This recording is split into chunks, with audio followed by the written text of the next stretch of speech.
लड़ाई पर निकले हैं अपने मजहब के लिए। खुदा हाफिज। दीदी, हम नहीं झुकेंगे। तो फिर हम भी नहीं झुकेंगे। कौन सा कानून कहता है कि एक आदमी पर एक ही केस लगाओ? हर बकरे पे दो दो केस ठोक दो। कोर्ट रूम, जहां फैसला सिर्फ जुर्म का नहीं, सोच का भी होता है। जहां एक एक डायलॉग, एक एक बहस पूरी जिंदगी बदल देती है। कभी एक आम वकील सिस्टम से टकराता है, तो कभी एक न पूरे समाज को आईना दिखा देता है। इन फिल्मों में सिर्फ केस नहीं लड़ा जाता, यहाँ इंसाफ की लड़ाई दिल और दिमाग दोनों से होती है। असली आरोपी कौन है और सच्चा हीरो कौन, ये तय होता है जज की टेबल के सामने और कैमरे के पीछे।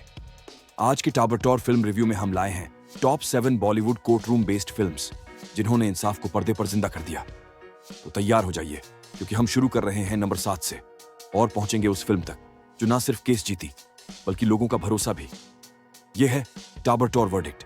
नंबर 7 पर जो फिल्म है, उसका नाम है केसरी चैप्टर 2। इस फिल्म की कहानी एक ऐसे मुकदमे पर आधारित है जो कभी चला नहीं, लेकिन चलना बहुत जरूरी था। जलियांवाला बाग एक ऐसा जनसंहार जिसे ब्रिटिश एम्पायर ने दबा दिया, पर इस फिल्म में उसी घटना को लेकर कोर्ट रूम में उठती है इंसाफ की मांग। केसरी चैप्टर 2 एक कल्पनात्मक अदालत है जहां जनरल डायर और ब्रिटिश गवर्नमेंट को कटघरे में खड़ा किया जाता है। अक्षय कुमार एक ऐसे वकील की भूमिका में है जो अपने तर्कों, गुस्से और सच्चाई के दम पर पूरे साम्राज्य को झुका देता है। इस फिल्म को IMDb पर मिला है 8.1 से 10 का जबरदस्त रेटिंग, और लोग कहते हैं ये वो केस था जो कभी चला नहीं पर होना चाहिए था। टाबरटोर वर्डिक्ट। अगर ये फिल्म सच में बनती तो शायद खुद इतिहास भी अदालत में गवाही देने खड़ा हो जाता। नंबर 6 पर है मुल्क। ये फिल्म सिर्फ एक कोर्ट केस नहीं, बल्कि उस सोच पर सवाल है जो नाम देखकर देशभक्त या देशद्रोही तय कर देती है। एक मुस्लिम परिवार, एक आतंकवादी हमला और एक मुकदमा जो ना सिर्फ आरोपी पर बल्कि पूरे परिवार के वजूद पर चलता है। ऋषि कपूर और तापसी पन्नू अदालत में खड़े होते हैं। एक तरफ मजहब के नाम पर लगे इल्जाम और दूसरी तरफ सवाल, क्या हम सच में सबके लिए बराबरी चाहते हैं? डायलॉग्स इतने कड़े हैं कि कई बार खामोशी भी चुभने लगती है। अदालत में बहस है, पर बहस से बड़ा है वो सवाल, क्या वफादारी का सर्टिफिकेट भी अब धर्म देखकर मिलेगा?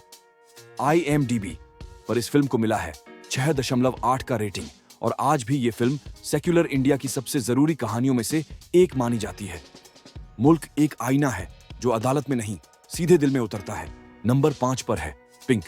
एक पार्टी, 3 लड़कियां और एक इल्जाम जो ना सिर्फ उनकी इज्जत पर बल्कि उनकी जिंदगी पर भी सवाल बन जाता है। अदालत में वकील बनकर आते हैं अमिताभ बच्चन, बीमार, थके हुए, मगर सच के लिए पूरी तरह तैयार। ना का मतलब ना होता है, ये सिर्फ एक लाइन नहीं बल्कि पूरे सिस्टम के मुंह पर तमाचा था। इस फिल्म में हर सवाल जहर की तरह जहरीला है और हर जवाब एक खामोश चीख की तरह। लड़कियां गुनहगार हैं या शिकार? कैरेक्टर सर्टिफिकेट्स क्या लड़कियों के कपड़ों और टाइमिंग से बनते हैं?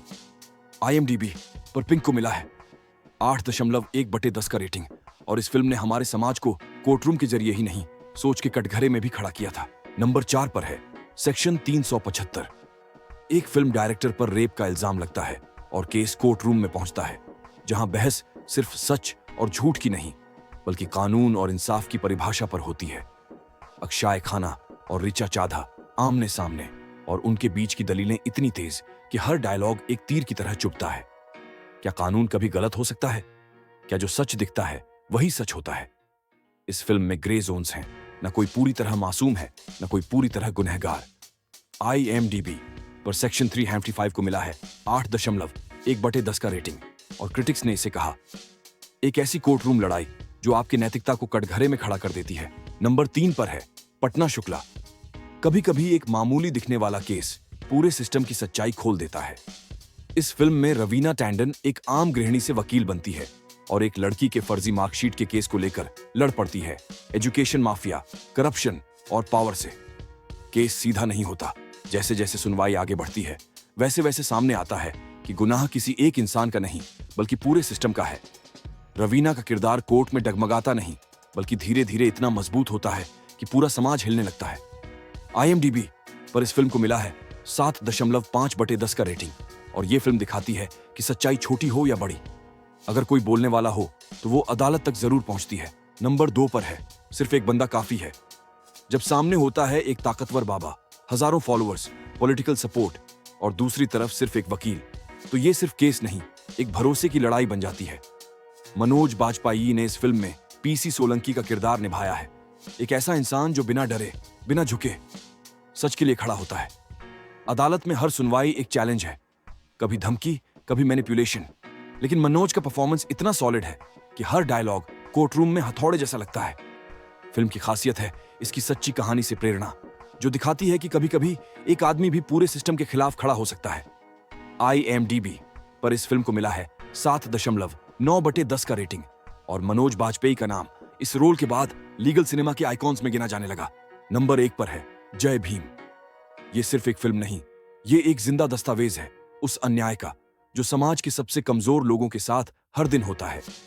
एक निर्दोष आदिवासी व्यक्ति को जेल में झूठा फंसाया जाता है और फिर वो गायब हो जाता है। उसकी पत्नी न पढ़ी लिखी न पैसे वाली, फिर भी वो हार नहीं मानती। और फिर एंट्री होती है वकील चंद्रू की, जिसे निभाया है सूर्या ने अपने करियर के सबसे इंटेंस रोल में। कोर्ट रूम में हर सवाल सत्ता से टकराता है, हर सबूत सिस्टम के झूठ को नंगा करता है। फिल्म का हर इमोशन, हर डायलॉग इतना असली लगता है कि आपको गुस्सा भी आता है और आंसू भी। IMDb पर इस फिल्म को मिला है 8.8/10 का रेटिंग और क्रिटिक्स से लेकर जनता तक सबने इसे इंडियन कोर्ट रूम सिनेमा की मील का पत्थर माना। तो ये थे हमारे 7 कोर्ट रूम धमाका मूवीज, जहां इंसाफ सिर्फ कानून की किताबों में नहीं बल्कि हर डायलॉग, हर बहस और हर आंसू में दिखा। कौन सी फिल्म ने आपको सबसे ज्यादा झकझोर दिया और कौन सी लगी सबसे ज्यादा रियल? नीचे कमेंट में जरूर बताना।